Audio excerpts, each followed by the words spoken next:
آپ کا بھی ایف آئی آر میں نام ہے, وزیر اعظم آزاد کشمیر کا بھی نام ہے, اور اس وقت فواد چودھری صاحب کہہ رہے ہیں کہ وہ وزیر اعظم کے علم میں لے کے آئے. وزیر اعظم اس پر اس حوالے سے انہوں نے کہا کہ شدید ناپسندیدگی کا اظہار کیا, اور ہو سکتا ہے کسی نے کارروائی ڈال دی ہو, دیکھتے ہیں, یہ ہماری جماعت کی پالیسی نہیں ہے. دیکھیں, میں تو شروع سے کہہ رہا ہوں کہ ہمارے وزیر اعظم کو کسی بات کا علم نہیں ہوتا. کبھی ٹی وی سے پتہ چلتا ہے, کبھی کوئی وزیر آ کے بتاتا ہے. یہ رات کی تاریکی میں بغاوت کا مقدمہ بنایا گیا, جس میں 2 سابقہ وزیر اعظم ہیں, چیف منسٹر ہیں, گورنر ہیں, اسپیکر ہیں, ڈپٹی اسپیکر ہیں, 2 ڈیفنس منسٹر ہیں, 1 فارن منسٹر ہیں, 15 دیگر وفاقی وزراء ہیں سابقہ, 3 پاکستان فوج کے مائع ناز لیفٹنٹ جنرل ہیں. تو یہ رات کی تاریکی میں یہ مقدمے کیسے بنتے ہیں؟ 2:25 پر مقدمہ درج ہوا اور ہمارے وزیر اعظم کو علم نہیں ہے.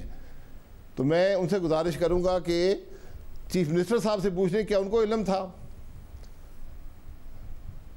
تو بڑی عجیب بات ہے. آج ہم یہی تو کہہ رہے ہیں کہ آج ملک میں کوئی گورننس نہیں ہے, ملک کی کوئی ڈائریکشن نہیں ہے. جن لوگوں کو یہ نہیں پتا کہ غداری کے مقدمے کون بناتا ہے, اسی وزیر اعظم کے وزراء پچھلے 4 دن سے لگے ہوئے ہیں کہ فلانا غدار ہے, فلانا غدار ہے. تو اب ان کو موقع ہے کہ اس غداری کے مقدمے میں شامل ہو جائیں. میرے دوست فواد چودھری صاحب ہر روز پریس کانفرنس کرتے ہیں اور غداری کے الزامات لگاتے ہیں. تو بڑا نادر موقع ہے کہ ایک ایس ایچ او صاحب نے مہربانی فرمائی ہے, بدر رشید صاحب کوئی صاحب ہیں جنہوں نے یہ پرچہ درج کروایا ہے, تو بدر رشید سے صاحب ان سارے وفاقی وزراء کو بھی شامل کر دیں اور اس مقدمے کی پیروی یہ خود کریں, بجائے اتنی تکلیف کرتے ہیں, ہر روز آ کے ٹی وی کے پروگرام کرتے ہیں, اپنا کام بھی ان سے رہ جاتا ہے, حکومت بند پڑی ہے. تو گزارش یہی ہے کہ ذرا اس ملک کو چلائیں, غداری کے مقدمے بھی آپ ان کی پیروی بھی کر لیں. اب تو معاملہ لیگل ہو گیا ہے, اور اب تو ایک پرچہ درج ہو گیا. غداری کا مقدمہ آگے اسی وقت بڑھ سکتا ہے جب ریاست کرے گی, مگر حکومت تو کہہ رہی ہے کہ ہمارا کوئی تعلق نہیں ہے. ہو سکتا ہے کسی نے کارروائی ڈال دی ہو, تو حکومت تو باقاعدہ طور پر فاصلہ اختیار کر رہی ہے اس معاملے سے. نہیں, حکومت نے کوئی ایسا سٹیپ نہیں دیا. پرچہ حکومت نے ہی درج کیا ہے. پرچہ اس حکومت کے ایک ایس ایچ او نے شاہدرہ تھانے میں بدر رشید نامی آدمی نے درج کرایا ہے. چونکہ اور یہ بڑا نادر موقع ہے وفاقی وزراء کے لیے, اور یہ جو ایس اے پی ایم کی کرائے کے ایس اے پی ایم ہیں, کرائے کے ایڈوائزر ہیں, کرائے کے سپوکس مین ہیں, جو ہر روز غداری کے الزامات لگاتے ہیں, ان کے لیے بڑا نادر موقع ہے کہ وہاں جائیں اور اس کیس میں شامل ہو جائیں. جو ملزمان ہیں ان کو گرفتار کیا جائے اور ان پہ مقدمہ چلایا جائے. تو بات پانی کا پانی دودھ کا دودھ ہو جائے گا کہ کس نے غداری کی ہے یا نہیں کی. یہ تو بہت نادر موقع ہے حکومت کے لیے. صاحب یعنی آپ یہ کہہ رہے ہیں یا تو حکومت اس مقدمے کو آگے چلائے, اس میں فریق بن جائے, یا پھر اس ایف آئی آر کو ختم کرائے. نہیں جی, ایف آئی آر رہنے دیں. ہم نے کب کہا ایف آئی آر ختم کریں؟ اس ایف آئی آر کی وہی حیثیت ہے جو حیثیت حکومت کی ہے. جس ملک کے وزیر اعظم کو نہیں پتا کہ غداری کے مقدمات درج ہو رہے ہیں, وزیر اعلیٰ کو پتہ نہیں ہے, وزیروں کو پتہ نہیں ہے, اس حکومت وہ کون سی حکومت چلے گی؟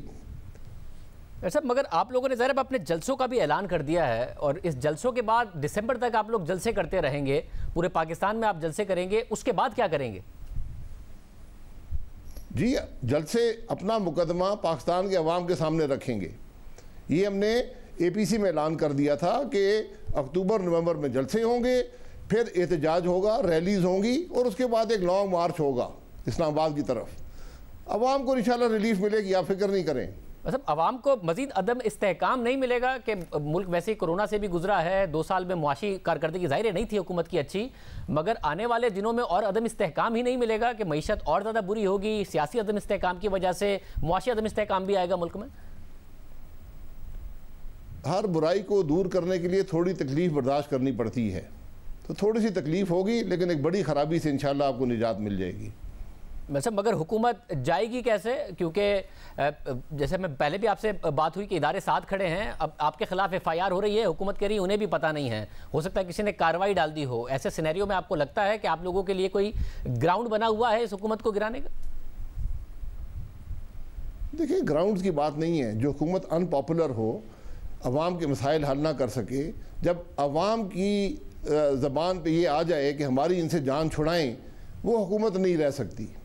یہ میرا تجربہ ہے جو میں نے سیاست کی ہے، کہ جب ایک حکومت اس حد تک ان پاپولر ہو جائے کہ زبان خلق کو نکارہ خدا سمجھو، وہی بات ہے۔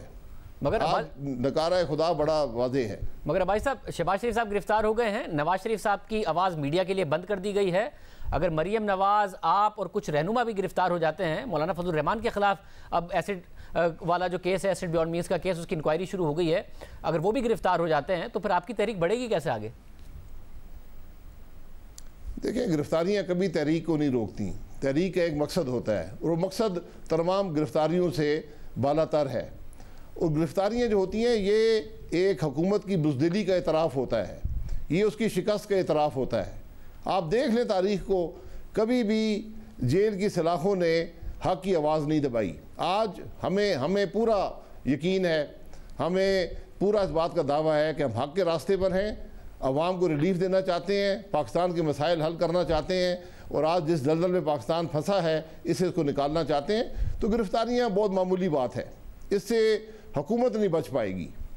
مگر ظاہر لیڈ تو لیڈرز ہی کرتے ہیں نا، اگر آپ لوگ گرفتار ہو گئے تو پھر کیا ہوگا؟ دوسری طرف آپ لوگوں کا آج بھی کنسنسس ہوا، جو اپوزیشن پارٹیز کا اجلاس ہوا، کہ جو فیصلے ہوں گے اس پر سب عمل درآمد کریں گے، یا پھر درمیان میں ابھی تک ٹرسٹ ڈیفیسٹ موجود ہے کہ کوئی ایک کمپرومائز نہ کر جائے، کوئی ایک ریلیف نہ لے جائے؟ نہیں، کوئی ٹرسٹ ڈیفیسٹ نہیں ہے، کیونکہ یہاں کوئی مفاد حاصل کرنے کی بات نہیں ہے۔ یہاں تو عوام کے مسائل کے حل کی بات ہے۔ جس مشکل میں آج ملک ہے، جس کا ہر آدمی اعتراف کرتا ہے، اس سے نکالنے کی بات ہے۔ تو جو اس راستے میں علیحدہ ہوگا، عوام اس کو سیاست سے علیحدہ کر دیں گے، یہ میں آپ کو پورے وثوق سے کہتا ہوں۔